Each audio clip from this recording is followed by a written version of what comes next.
સોમનાથ સ્વાભિમાન પર્વની ઉજવણી દરમિયાન વડાપ્રધાન નરેન્દ્ર મોદીએ જામનગરના જામ સાહેબ દિગ્વિજયસિંહજીને ભાવભરી શ્રદ્ધાંજલિ અર્પણ કરી.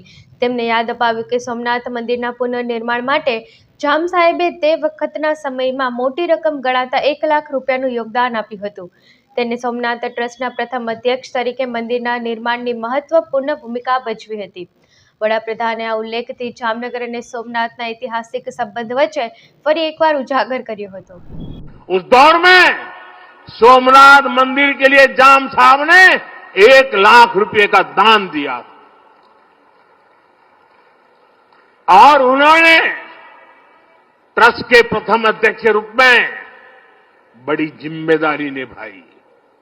भाइयों बहनों, दुर्भाग्य से आज भी हमारे देश में वो ताकतें मौजूद है, पूरी तरह सक्रिय है, जिन्होंने सोमनाथ पुनर्निर्माण का विरोध किया.